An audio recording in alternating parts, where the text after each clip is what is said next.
नमस्कार, मैं हूं अमीश देवगन। आज आर पार में इतिहास की कई परतें खुलेंगी, क्योंकि संसद में आज अगस्त क्रांति पर चर्चा के दौरान सोनिया गांधी ने जो कुछ कहा उस पर बड़ा सियासी संग्राम छिड़ गया है। मौका था भारत छोड़ो आंदोलन के 75 साल पूरे होने पर चर्चा का, लेकिन सोनिया गांधी ने इस मौके पर खुलकर जोरदार सियासत की। सोनिया गांधी ने कहा कि देश में आजादी नहीं बल्कि डर का माहौल है, नफरत और विभाजन की राजनीति के बादल छाए हुए हैं, लोकतांत्रिक और सेकुलर मूल्य खतरे में हैं। लेकिन आज आपको याद दिलाना जरूरी है कि आजादी की लड़ाई के दौर में अंग्रेजों की एक नीति थी, फूट डालो और राज करो। तो क्या बार बार मात खा रहा विपक्ष भी यही नीति अपनाने में लगा है? क्या वाकई देश में नफरत का माहौल है या सिर्फ सियासत के लिए ऐसे मुद्दे उठाए जाते हैं? और क्या देश की आजादी दिलाने में सिर्फ नेहरू गांधी परिवार का योगदान था? आज इसी पर होगी देश की सबसे बड़ी बहस। जहां आजादी का माहौल था वहां भय नहीं फैल रहा है।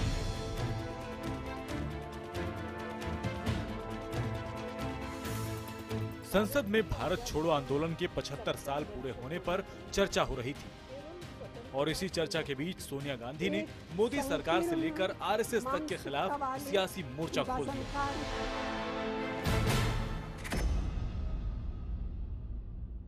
ये एहसास गहरा होता जा रहा है कि क्या अंधकार की शक्तियां हमारे बीच फिर तेजी से उभर नहीं रही? क्या जहां आजादी का माहौल था वहां भय नहीं फैल रहा है?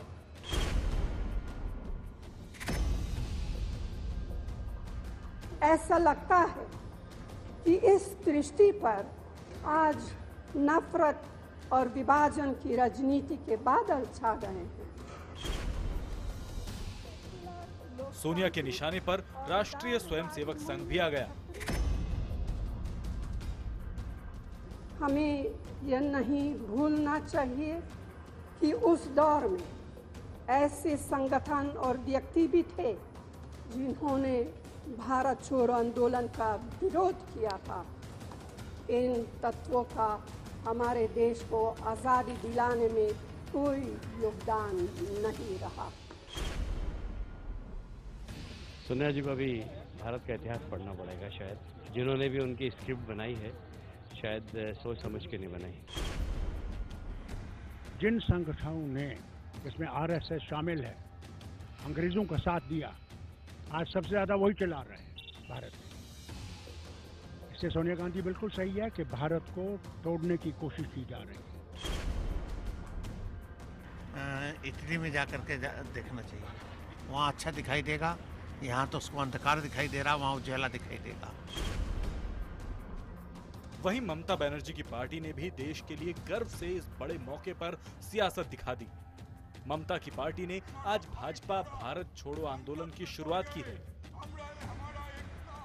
बीजेपी भारत छोड़ो, क्योंकि जिस तरह अंग्रेज ने डिवाइड एंड रूल पॉलिटिक्स अपनाया था उस तरह भी बीजेपी भी डिवाइड एंड रूल पॉलिटिक्स अपनाया है। अब जरा सुनिए इसी मौके पर प्रधानमंत्री नरेंद्र मोदी ने संसद में क्या कहा। दल से बड़ा देश होता है, राजनीति से ऊपर राष्ट्रनीति होती है। मेरे अपने से ऊपर 125 करोड़ देशवासी होते हैं। अगर उस भाव को लेकर के हम उठ चलें, हम सब मिलकर के आगे बढ़े, तो हम इन समस्याओं के खिलाफ सफलतापूर्वक आगे बढ़ सकते हैं। सवाल है कि देश के लिए गर्व के मौके पर राजनीति का राग छेड़कर क्या सोनिया ने इस मौके का अपमान किया? और क्या एक बार फिर सिर्फ सियासत के लिए देश में भय के माहौल का मुद्दा उठाया गया? आज इसी पर होगी देश की सबसे बड़ी बहस। और अब विश्लेषण सुनिए, अगस्त क्रांति पर सियासी रोटी का विश्लेषण सुनिए। गर्व के मौके पर संसद में सोनिया गांधी का सियासी बखेड़ा सुनिए। आपको हम बताते हैं कि ये गर्व का मौका था, लेकिन सोनिया गांधी ने इसको इस्तेमाल करा, यूज करा पॉलिटिक्स करने के लिए, इसमें कोई दो राय नहीं। आंदोलन के सम्मान से ज्यादा मोदी शासन पर सवाल खड़े करे गए। आजादी के नायकों पर हुई बंटवारे की सियासत, इसके बाद मैं आपको बताता हूं, सियासत में हारे तो भय की राजनीति के सहारे चलने की पुरजोर कोशिश हुई। यह बताने की कोशिश हुई कि देश में, मुल्क में सिर्फ डर का माहौल है और डर के अलावा कुछ नहीं है। जबकि आज का जो मौका था वो अगस्त क्रांति का मौका था, उसके 75 वर्ष का मौका था, देश और दुनिया को बताने का मौका था कि चाहे कांग्रेस हो, चाहे बीजेपी हो, चाहे टीएमसी हो, चाहे कोई और पॉलिटिकल पार्टी हो, चाइना के सामने, पाकिस्तान के सामने ये मुट्ठी बंद है। लेकिन आज मुट्ठी को खोला गया और उसको सियासत के लिए इस्तेमाल उसका किया गया। मेरे साथ बात करने के लिए डॉक्टर संबित पात्रा हैं, भारतीय जनता पार्टी के प्रवक्ता नेता। संबित पात्रा, मेरे साथ इस डिबेट के अंदर राजीव त्यागी साहब है अपना व्यू पॉइंट शेयर करने के लिए। मेरे साथ इस डिबेट के अंदर खालिद अब्दुल्ला जुड़ रहे हैं जो कि नेता है टीएमसी के। मेरे साथ मौलाना अंसार रजा साहब हैं जो कि गरीब नवाज फाउंडेशन के नुमाइंदे हैं। और मेरे साथ इस डिबेट में अबू आजमी भी जुड़ेंगे, समाजवादी पार्टी के नेता। और मेरे साथ राकेश सिन्हा भी होंगे, आरएसएस के विचारक। इस डिबेट की शुरुआत बिना लाग लपेट के सीधा मैं आपसे करता हूं, राजीव त्यागी। और मैं आपसे 40 सेकंड में जानना चाहूंगा, आपको पुरजोर मौका दूंगा, क्या आपको लगता है कि आज अगस्त क्रांति पर सियासी रोटी सेकी गई है? क्या यह सेकनी जरूरी थी? साल में 365 दिन होते हैं, 364 दिन आप ये कर सकते हैं, आज का दिन छोड़ा जा सकता था? निश्चित रूप से कोई सियासी रोटी नहीं सेकी गई है। और सोनिया गांधी जी ने देश को भारतीय जनता पार्टी के बारे में आईना दिखाने का काम किया है। जो भारतीय जनता पार्टी इस वक्त किसान से लेकर, नौजवान से लेकर के, महंगाई से लेकर, पाकिस्तान से लेकर, चाइना से लेकर के हर एक फ्रंट पे परेशान कर रही है लोगों को और फेल्योर की तरफ बढ़ रही है। भारतीय जनता पार्टी कहती है फूट डालो, शासन करो, और जो कि आज की डेट में आप देख भी रहे हैं, पूरा हिंदू और मुस्लिम से लड़ाया जा रहा है, महापुरुषों को महापुरुषों से लड़ाया जा रहा है, जातियों को जातियों से लड़ाया जा रहा है। लेकिन विकास नामक जो एजेंडा है वो, हालांकि हरियाणा में कहीं विकास जरूर मिला है, लेकिन विकास नामक एजेंडा कहीं दिखता नहीं है। जी, कांग्रेस कहती है, लास्ट सेंटेंस, कांग्रेस कहती है नफरत छोड़ो, कांग्रेस कहती है भारत जोड़ो, कांग्रेस कहती है हिंसा छोड़ो। और इतिहास से देखिए, आपने जो प्रश्न उठाया ना, इतिहास से हमें वर्तमान के बारे में और भविष्य की नींव की निर्माण करने की सीख मिलती है। और लास्ट सेंटेंस का नाम आपके प्रोमो में चला भी, आपके प्रोमो में हमने महात्मा गांधी जी को देखा, पंडित नेहरू को देखा, आरएसएस का कोई विचारक दिखा कहीं आजादी के मतवालों के रूप में? दिखा? बता दीजिए। अगर सोनिया गांधी जी उस आईने को दिखा रही हैं तो आईना जरूर देखना चाहिए भारतीय जनता पार्टी को और आरएसएस को। ठीक है। Sambit Patra, quit India movement की 75वीं सालगिरह पर, भारत छोड़ो आंदोलन की 75वीं सालगिरह पर यह मुद्दे क्यों उठाए गए देश की संसद में? क्या जरूरी थे आपको लगता है, जो सोनिया गांधी ने जिसकी बात करी? देखिए, आज एक बहुत बड़ा दिन है। आज हिंदुस्तान के संसद के माध्यम से भारत की जनता ने दो महत्वपूर्ण नेताओं को सुना। भारत के प्रधानमंत्री नरेंद्र मोदी जी को सुना और भारत की जो विपक्ष की मुख्य नेत्री हैं आदरणीय सोनिया जी को सुना। दोनों के विमर्श में आप कॉन्ट्रास्ट देखिए और फर्क देखिए। जहां प्रधानमंत्री नरेंद्र मोदी जी ने आह्वान किया कि भूल जाइए आप किस पॉलिटिकल पार्टी के हैं, किस विचारधारा के हैं, हमारे वैमनस्य हो सकते हैं, पृथक पृथक हमारे विचारधारा हो सकती है, मगर एक हो जाइए और एक होकर मां भारती के लिए काम करिए, ताकि हमारा भविष्य और उज्जवल हो सके। गरीबी के खिलाफ लड़ना है। जहां एक तरफ प्रधानमंत्री नरेंद्र मोदी जी ने भारती, मां भारती, भारत और पॉजिटिविटी की बात की, सकारात्मकता की बात की, वहीं बड़े दुख के साथ मुझे कहना पड़ रहा है कि आदरणीय सोनिया गांधी जी ने नेहरू और नेगेटिविटी की बात की और केवल परिवार की बात की। उन्होंने केवल यह दिखाने की कोशिश की केवल कि जो भारत का स्वतंत्रता संग्राम है वह एक परिवार का ही, वो एक परिवार, मैं कंप्लीट कर दूं, मैं आपके बीच में बिल्कुल नहीं बोल रहा। किसान भी हैं, और आप ही इंटॉलरेंट हो जाएंगे राजीव जी, तो कैसे होगा? सरकार क्या कर रही है? कैसे होगा राजीव जी? सोनिया जी ने कहा है कि टॉलरेंस खतरे में है। ये डिबेट में तो टॉलरेंस खतरे में है।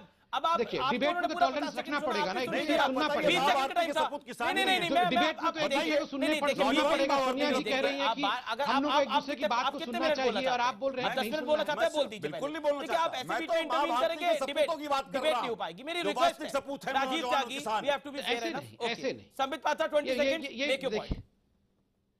देखिए, मैं आपको कहना चाहता हूं, ये जो बार बार कांग्रेस के लोग कहते हैं कि कांग्रेस ही स्वतंत्रता संग्राम में लड़ रही थी और ये हम और राकेश सिन्हा कहां पर थे, मैं हाथ जोड़ के उनसे पूछना चाहता हूं, अरे वो कांग्रेस जो महात्मा गांधी का कांग्रेस था और ये जो कांग्रेस आई, कांग्रेस मी, कांग्रेस माई सेल्फ, परिवार का कांग्रेस है, इन दोनों में जमीन आसमान का फर्क है। और मैं हाथ जोड़ के, राजीव भाई आप मेरे मित्र हैं, मैं आपसे पूछता हूं, आप सोनिया जी के नजदीकी भी हैं, आप सोनिया जी से ये सवाल पूछिए, मेरे पूर्वज, आपके पूर्वज, राजीव त्यागी के पूर्वज और अमीश देवगन के पूर्वज, राकेश सिन्हा जी के पूर्वज कहीं ना कहीं किसी न किसी फॉर्म में कंट्रीब्यूट तो कर रहे थे हिंदुस्तान की माटी के लिए।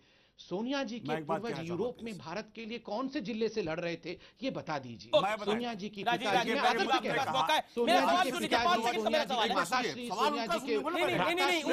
कौन से जिला से लड़ रहे हैं? मैं 5 सेकंड का सवाल आपसे पूछ रहा हूं, मैं आपसे पूछ रहा हूं, कांग्रेस बार बार ये जताने की क्यों कोशिश करती है कि देश की आजादी उसकी वजह से है, मानो जैसे देश सिर्फ गांधी और नेहरू परिवार ने आजाद कराया हो? क्यों आप लोग ये बताने में जुड़े हैं? क्या सुभाष चंद्र बोस, भगत सिंह का कोई हाथ नहीं था? आप बड़े अच्छे पत्रकार हैं, जी जी। नेहरू कितने साल जेल में रहे जरा बताएंगे? आप बड़े नहीं बताइए ना, मेरे कुछ सवाल महात्मा गांधी कितने साल जेल में रहे जरा बताइए। पंडित नेहरू के कितने परिवार के लोग बाग एक साथ जेल में रहे? 24 लोग बाग जो है जेल में रहे और 9 साल पंडित नेहरू जेल में रहने का काम किए और अनगिनत साल तो महात्मा गांधी रहने का काम किए। निश्चित रूप से महात्मा गांधी और पंडित नेहरू की क़यादत में मौलाना अब्दुल कलाम आजाद, सुभाष चंद्र बोस, पटेल साहब और जितने भी क्रांतिकारी भगत सिंह, राजगुरु, सुखदेव सब लड़ रहे थे। मैं पूछना चाहूंगा उस वक्त सावरकर क्या कर रहे थे? उस वक्त सावरकर क्या कर रहे थे? ये सब बिल्कुल कांग्रेस के थे। मैं पूछना चाहूंगा श्यामा प्रसाद मुखर्जी क्या कर रहे थे 1942 में, जब 9 अगस्त 1942 अभी संबित ने सवाल पूछा। हाँ मैं जवाब दे रहा हूं। 9 अगस्त 1942 को जिस वक्त क्विट इंडिया चला और करो मरो करा गया महात्मा गांधी की तरफ से, श्यामा प्रसाद मुखर्जी बंगाल में मुस्लिम लीग के साथ मिलकर के सरकार चलाने का काम कर रहे थे। नॉर्थ वेस्ट फ्रंटियर में हिंदू महासभा और मुस्लिम लीग कर सरकार बना रही थी, सरकार चला रही थी। और सरकार द्वारा श्यामा प्रसाद मुखर्जी द्वारा, ये बातें तो पहले भी आप लोग कर चुके हैं। पहले नहीं कोट कर चुका, अभी आज जरूरी है ना, अभी बात इनके पुरखे कंट्रीब्यूट कर रहे थे उसके बारे में बात कर रहा हूं और उसके बाद अपने इस बारे में बताऊंगा। मैं कहना चाहूंगा श्यामा प्रसाद मुखर्जी ने लेटर लिखा अंग्रेजों को और अंग्रेजों को लेटर लिख के कहा कि कैसे कांग्रेस को दमन किया जाए, कांग्रेस के कार्यकर्ता को 1942 में दमन किया जाए। ये श्यामा प्रसाद मुखर्जी कर रहे थे। सावरकर क्या कर रहे थे? सावरकर सुभाष चंद्र बोस जब अंग्रेजों से लड़ने के लिए सैनिकों की भर्ती करने का काम कर रहे थे तो सावरकर अंग्रेजों से कह रहे थे कि हम आपके साथ खड़े हैं, ठीक है, खड़े होकर के हिंदू और अंग्रेजों साथ खड़े होकर सुभाष चंद्र बोस की सेना पे हमला करने का काम करेंगे। ये लोग बात नहीं कर रहे थे। अब मैं पूछना चाहूंगा, आप सोनिया जी प्रश्न चिन्ह लगाते हैं, सोनिया जी गांधी जी ने जिस वक्त सोनिया गांधी ने जिस वक्त राजीव गांधी की बहू बनने का काम किया, उन्होंने हिंदू संस्कृति को, भारतीय संस्कृति को आत्मसात करने का काम किया। उनके पति शहीद हुए तब उन पर भी आपने इसी तरह से आरोप लगाए थे और इसी तरह से बात करने की कोशिश की थी। मैं पूछना चाहूंगा आपके पुरखे कहां थे? कमाल की बात है, जिनके खिलाफ हम लड़ रहे थे यूरोपियन के खिलाफ, वही यूरोपियन अंग्रेजों के साथ मिलकर के फांसी पे फंदे झूलने वालों के साथ मिल, अरे जो यूरोपियन के खिलाफ हम लड़ रहे थे वही यूरोपियन नहीं दे रहे थे। क्या सत्य नहीं है? क्या सत्य नहीं है? खास सत्य तो इतना ही है। सत्य ये है कि आपके लोगों ने वेरीफाई की मुल्क के साथ जो नोट दिया जाए उसमें इटालियन स्क्रिप्ट में लिखा हुआ था। फिर मैं राकेश और मौलाना सारा करूंगा। राजीव त्यागी ये कागज को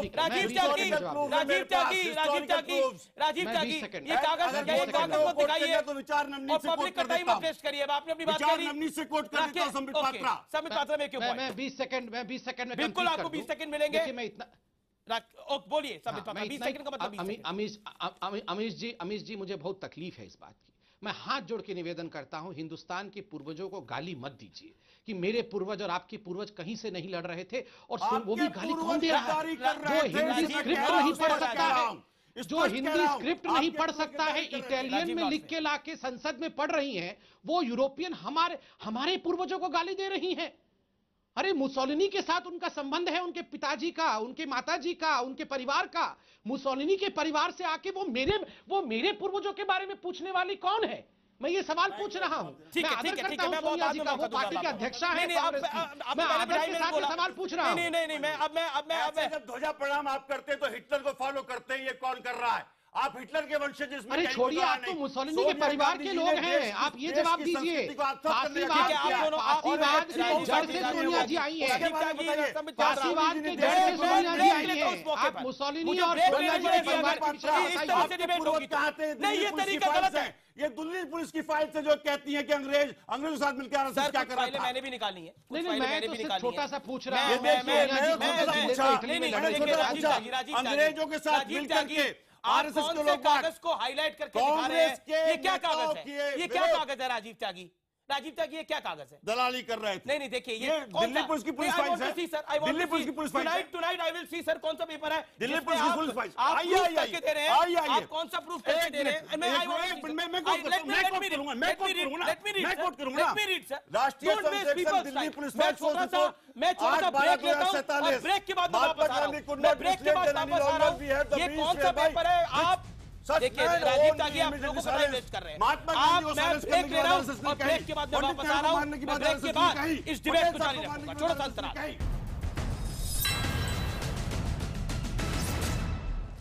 वेलकम बैक। आप देख रहे हैं आर पार, और आर पार में बेहद जो पहला दौर था उसके अंदर बहुत कुछ हुआ, और मैं चाहता हूं कि इस दौर में हम सहन शक्ति के साथ एक दूसरे की बात सुने, तर्क को काटे, तर्क से काटे, इसमें कोई दो राय नहीं है। मैं इस दौर की शुरुआत राकेश सिन्हा साहब से करना चाहता हूं, और मैं खालिद अब्दुल्ला आपके पास भी आऊंगा, और मैं आपके पास भी आऊंगा मौलाना अंसार रजा, और संबित पात्रा और राजीव त्यागी मैं आपके पास भी आऊंगा।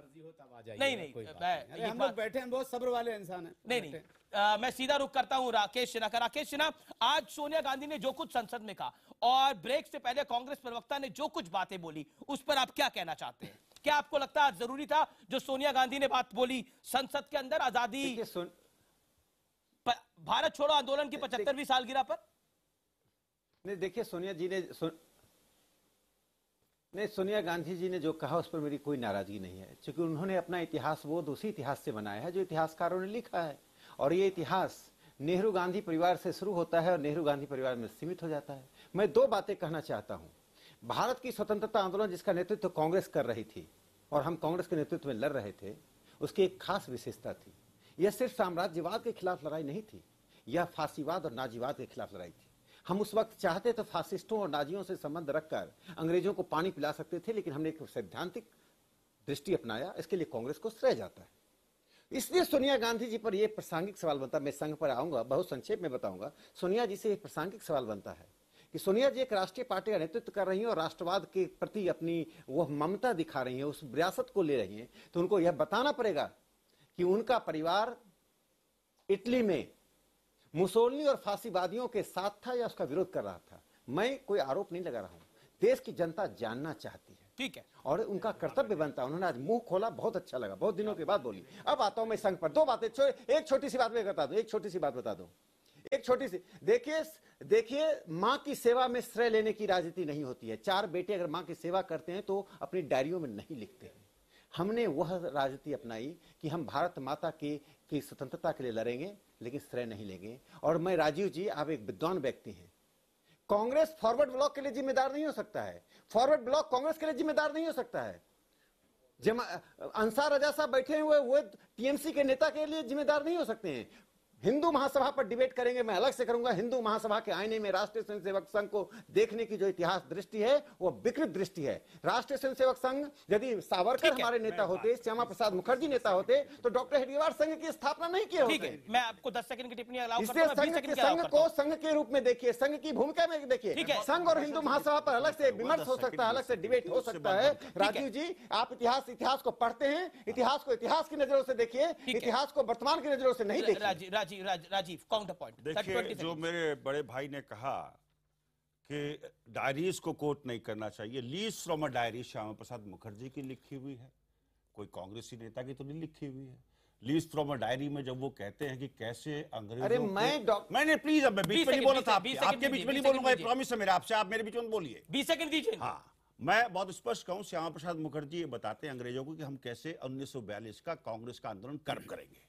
समग्र सावरकर वांग में पेज नंबर 474, जब सावरकर ये कहते हैं कि कानपुर के अधिवेशन में जब ये कहते हैं कि हम लोग बाग जहां जहां अपने सत्ता में हैं, हम लोग बाग अंग्रेजों के साथ रहेंगे, सावरकर के वांग में ये कांग्रेस ने लिखा है।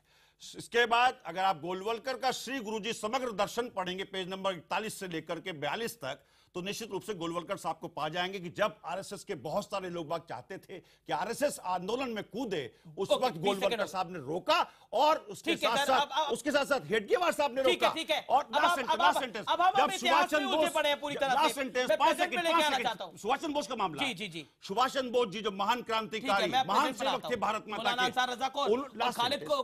सुभाष चंद्र बोस जी के बारे में मत रोकिए, सुभाष चंद्र बोस जी के बारे में मत रोकिए, आप एक बार गांधी जी के बारे में रोक दीजिए, मुझे नेहरू जी के बारे में रोक दीजिए, सुभाष चंद्र बोस जी के बारे में मत रोकिए। फिर वही शुरू हो गया, सुनिए, फिर वही शुरू हो गया, आपने मुझसे कह के 10 सेकंड मांगे, मैंने आपको 40 सेकंड दे दिए। करबद्ध प्रार्थना है सुभाष चंद्र बोस के बारे में अगली टर्न में बोल दीजिए। नहीं, मैं मौलाना अंसार रज़ा का रुख करता हूं, और मैं क्योंकि अभी तक डिबेट में नहीं आए, खालिद अब्दुल्ला इस डिबेट में नहीं आए हैं, मैं मौलाना अंसार रज़ा आपसे बात करता हूं। आप किसी राजनीतिक पार्टी के नहीं है।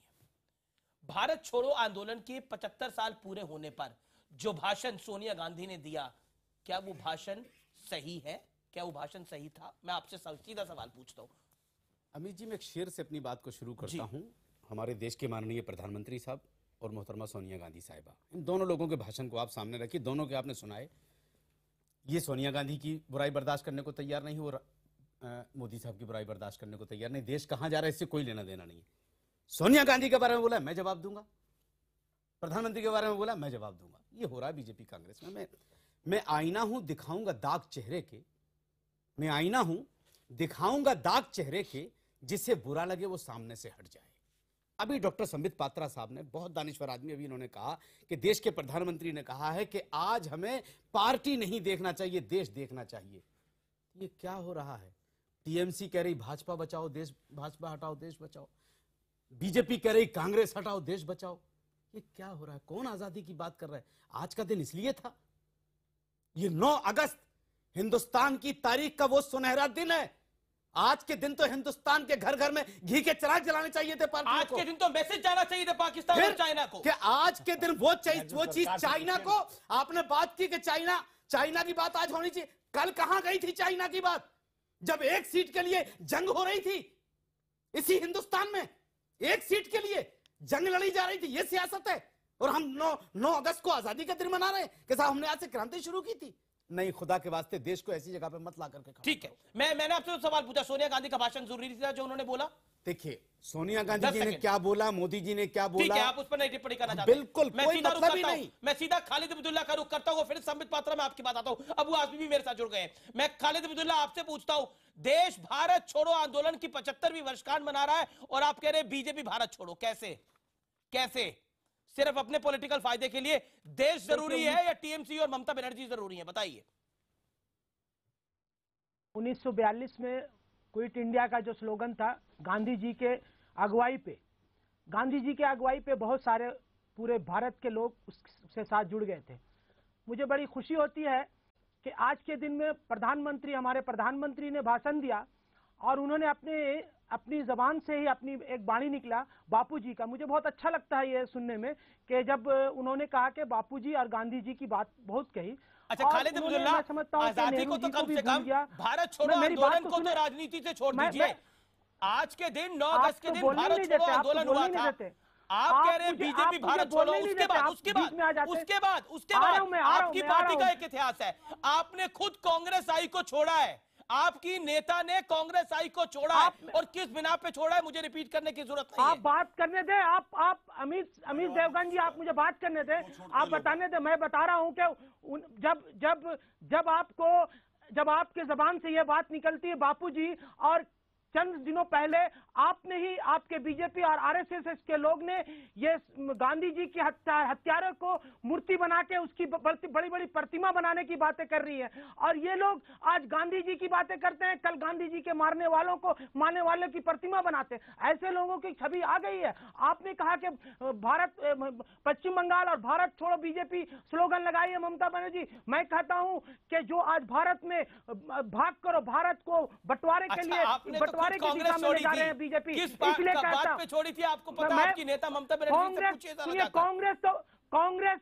जितनी पार्टी आज आई है कांग्रेस से निकल कर आई है, ये सब छोड़ दीजिए। मैं आपसे कहना चाहता हूँ कि आज अगर आप कांग्रेस के विरोध में आज मैं फिर कहना चाह रहा हूँ कि आप एक बात कहें, आप मौजूदा कांग्रेस के विरोध में बात करें। आप तो बातें नहीं करने दे, आप मुझे बोलने दें, आज मुझे बोलने का मौका दें। मैंने आपको मौका दिया, बात करने का मौका दे। अनिल जी मैं 1 मिनट लीजिए 20 सेकंड और राजीव त्यागी होल्ड।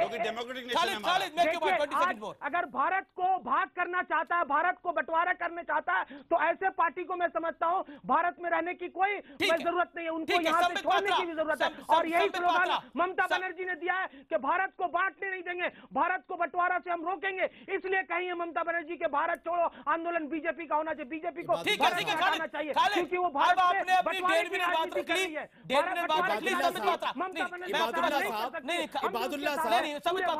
उसके साथ है संबित पात्रा जवाब दीजिए, क्यों जरूरत पड़ी है बीजेपी भारत छोड़ो बोलने की टीएमसी को?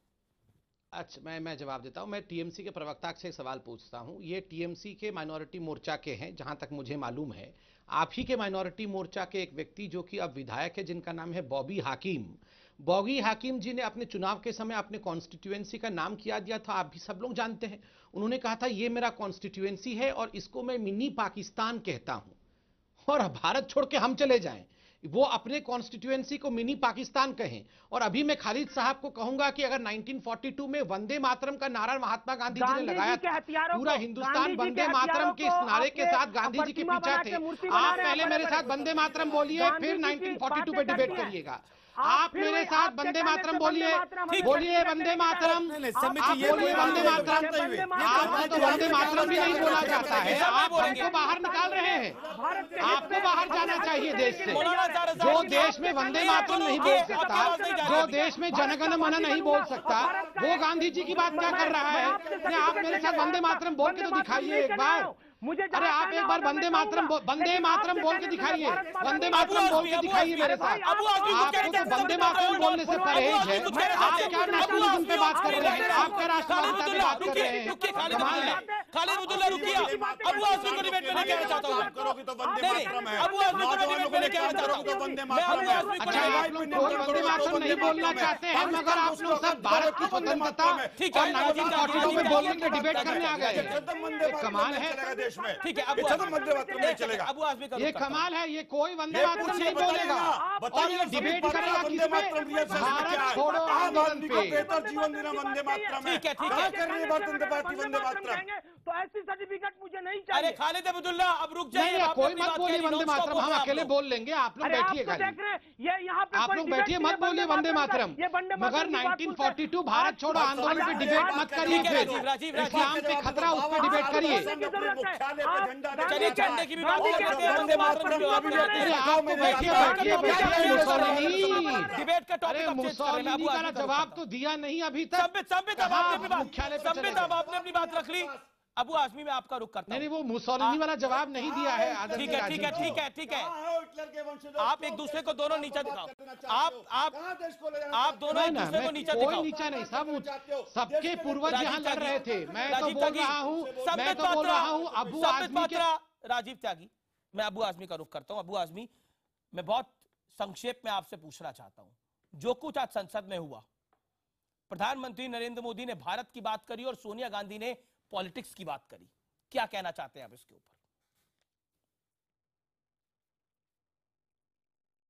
देखिए मैं तो असेंबली में था सुबह से, अभी आपके डिबेट के लिए निकल के आया हूं। मैंने सुना नहीं है, लेकिन मैंने ये जरूर सुना है कि आज जो है कहा गया कि एक भय का माहौल है देश के अंदर। ये 100% सही है। बिल्कुल मेरी बात से एक आदमी आज इस बात से बिल्कुल राजी होगा कि आज देश में भय का माहौल है। लगता है आज मुझे कल 2 लोग मिले कि आसिम भाई हमारी दिवाली की छुट्टी हो रही है, मेरी दाढ़ी है, कुर्ता पैजामा है, मैं ट्रेन में जाऊं तो कैसे जाऊं, मुझे डर लगता है।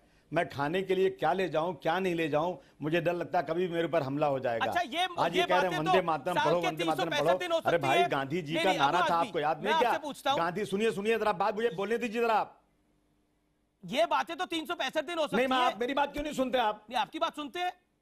ये बातें तो 365 दिन हो सकती हैं। नहीं क्या हो सकती है? मैं बिल्कुल एक सेकंड ये आज का ये नारा होना ही चाहिए कि जो लोग देश का बंटवारा धर्म के नाम कर रहे हैं, क्विट इंडिया मूवमेंट शुरू हुआ था, वो मूवमेंट फिर शुरू होना चाहिए। एक बार अंग्रेज भगाया गया है, अब इस देश में जो लोग धर्म के नाम पर राजनीति कर रहे हैं उनको भी भगाना पड़ेगा। ठीक है, राकेश सिन्हा जवाब। राकेश सिन्हा,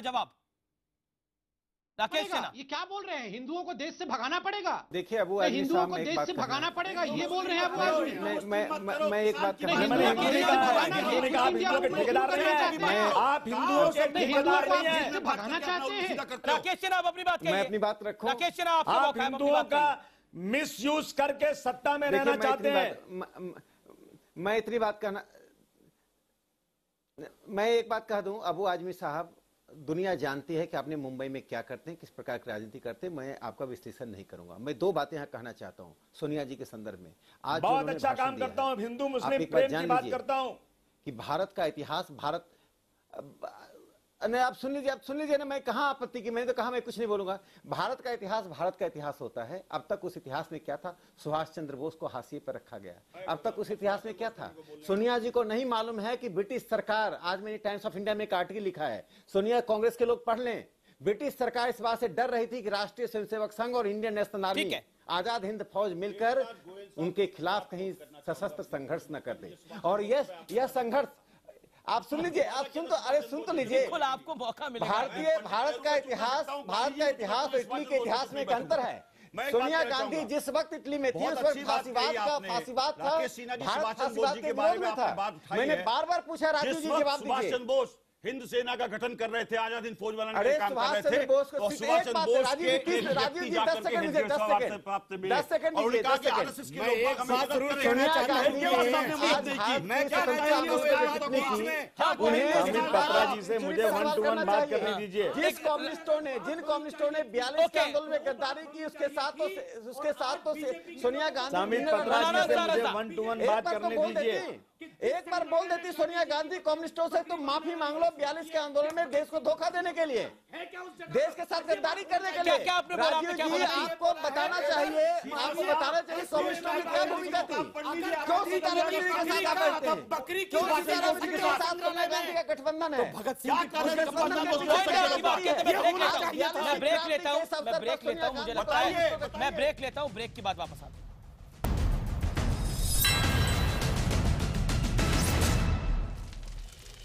वेलकम बैक, आप देख रहे हैं आर पार, और इस दौर में मेरा विनम्र निवेदन है तमाम पैनलिस्ट है कि वो अपनी समय पर बोले। मैं अबू आजमी और संबित पात्रा का रुख करता हूं, पहले मैं सीधा उनके पास चलता हूं। मैं अबू आजमी आपके पास आ रहा हूं और मैं बहुत सीधा सवाल आपसे पूछता हूं, क्या आपको लगता है कि वाकई इस देश में भय का माहौल है या विपक्ष में भय है बीजेपी से हारने का, निरंतर हारने का?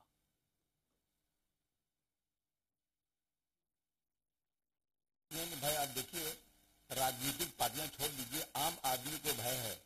आप एक न्यूज चैनल वाले हैं, आप नहीं देख रहे रोजाना? आपके ऑडियो में दिक्कत आ रही है, हम आपसे दोबारा कनेक्ट करने की कोशिश करेंगे। माफी चाहता हूं, मैं माफी चाहता हूं आपसे, आप आए इस दौर में और आपके ऑडियो में कुछ प्रॉब्लम आ रही है। मैं संबित पात्रा का रुख करता हूं और मैं इस दौर के अंदर खालिद अब्दुल्ला आपके पास भी आऊंगा और राकेश सिन्हा आपके पास भी आऊंगा। संबित पात्रा मैं आपसे जानने, मैं बिल्कुल आपके पास भी आऊंगा। राजीव जी, मैं आपसे संबित पात्रा पूछता हूं, क्या आपको लगता है कि जिस तरह से डर का माहौल बनाने की कोशिश हुई, ये राजनीतिक डर है या वाकई मुल्क के अंदर डर है? देखिए अमीश जी, अगर मुल्क के अंदर डर होता तो मुल्क की ये जनता, जो कि बहुत बुद्धिमान जनता है, अपने बैलेट पेपर के माध्यम से, ईवीएम मशीन के माध्यम से भारतीय जनता पार्टी को सबक सिखाती।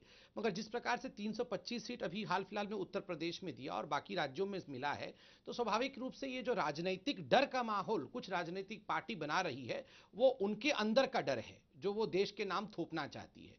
मगर मैं एक बात पूछना चाहता हूं अमीश जी, आज प्रधानमंत्री जी ने क्या कहा? हम सब ने प्रधानमंत्री के भाषण को सुना। प्रधानमंत्री ने कहा हम सब को सीखने की आवश्यकता है इतिहास से। जो कालखंड 1857 से 1942 के बीच का 85 इयर्स का कालखंड था, उसमें भारत के लोग एक हुए, उनमें एक नई ऊर्जा थी, उनमें एक आशा थी भारत को स्वतंत्र करने का, और यह फलीभूत हुआ। तो हमें भविष्य में भी ऐसा ही एक संकल्प लेकर 2022 तक भारत एक नूतन भारत बने, नया भारत बने, हम एक होकर आगे बढ़े। खालिद अब्दुल्ला, ऐसा क्या प्रधानमंत्री जी ने गलत कह दिया जो इन सब लोगों को इतनी परेशानी हो रही है? क्या गलत कह दिया, मुझे बताइए जरा। खालिद अब्दुल्ला बताइए, क्या प्रधानमंत्री ने गलत बोला? 30 सेकंड में बताइए खालिद भाई। देखिए, मैं तो पहले ही बताया कि आपने आज जो प्रधानमंत्री की भाषण थी सबों ने सुना। उसमें गलत क्या था? एक बात कही नेहरू जी की बात, नेहरू जी की गांधी जी की बात कही और बापू जी भी कहा उन्होंने। मैं उनसे एक बात पूछना चाहता हूं आपके माध्यम से कि आप गांधी जी कर रहे हैं, उनके आंदोलन को सराह रहे हैं, और उधर दूसरी तरफ आपके साथी सहयोगी वो गांधी जी के हथियारों की मूर्ति बनाकर गलत क्या कहा? बड़ी बड़ी नहीं, ये विषय नहीं है। गलत क्या कहा? गलत क्या क्या प्राइम मिनिस्टर ने आज के भाषण में? आप एक तरफ गांधी जी की क्विट इंडिया को आप सराह रहे हैं, और एक तरफ गांधी जी के हथियारों का आप प्रतिमा और मूर्ति बना के लगा रहे हैं। ये नहीं बता पा रहे गलत क्या? दोहरी नीति है, इसमें तो साथ होना होगा। ठीक है, ओके। मैं राकेश सिन्हा आपके पास आता हूँ और राजीव त्यागी फिर आपके पास आता हूँ। ठीक है, राकेश सिन्हा, आज प्रधानमंत्री के भाषण को लेकर सियासत नहीं हो पा रही है, इसमें कोई दोराई नहीं है। कांग्रेस भी गलती नहीं निकाल पा रही प्रधानमंत्री नरेंद्र मोदी के भाषण में। अगर निकाल पा रहे तो बोल दीजिए राजीव त्यागी। राकेश जी बोलते नहीं, आपके पास अगर कोई गलती है तो निकाल दीजिए। Rakesh Sinha, over to you. फिर राकेश जी कहेंगे मैं बोलने नहीं दे रहा। देखिए, मैं इतना कहना चाहता हूं कि आज का दिन ऐसा था जब हम सब मिलकर उस संकल्प को दोहराते, जो संकल्प डू एंड डाई, करो या मरो का संकल्प गांधी जी ने दिया था। वह संदर्भ था अंग्रेजों को हटाने का। आज संदर्भ है अपने नागरिक समाज से, अपने समाज से जातिवाद को, सांप्रदायिकता को, भ्रष्टाचार को मिटाने का। लेकिन मैं दो छोटी छोटी बातें टिप्पणी करना चाहता हूँ कि सोनिया गांधी बहुत दिनों के बाद मुंह खोली तो ऐसा इतिहास बोध लेकर आई। और राजीव जी, आप बहुत पढ़ लिख कर आते हैं, आप होमवर्क करते हैं, मुझे बहुत अच्छा लगता है। ऐसे राजनीतिक कार्यकर्ता होने चाहिए जिनका अध्ययन और अनुभव दोनों हो। लेकिन आप बताइए, श्यामा प्रसाद मुखर्जी जी पर हम डिबेट कर लेंगे, वो जनसंघ के नेता थे। राष्ट्रीय स्वयंसेवक संघ और श्यामा प्रसाद मुखर्जी के बीच में क्या संबंध था, वह अलग डिबेट है। सावरकर जी और संघ के बीच के संबंध अलग डिबेट है। आप संघ की, मेरी इतनी ही आपत्ति है राजीव जी, मेरी इतनी ही आपत्ति है कि राष्ट्रीय चिमुर में संघ के करीब 6 कार्यकर्ताओं को फांसी की सजा मिली और आजीवन कारावास मिली। हमने चिमुर के पुलिस स्टेशन पर भारत के तिरंगा झंडा को फहराने के लिए आजादी में बलिदान दिया। 42 के आंदोलन में 40 में संघ की शाखाओं पर, ठीक है, जवाब तो लेते हैं। 45 में जाकर राकेश जी, कैंप पर रेड किए गए, कैंप टाइम लिमिट है राकेश जी, जवाब सुन लेते हैं। और राकेश सिन्हा जी, आपको राय दूंगा, आप गलती भी निकाल लेते प्रधानमंत्री के भाषण में, अगर है तो निकाल दीजिए। आपको राय दूंगा कि मुझे विद्वान बता करके आप अपने तीर से निशाना मत साधिए।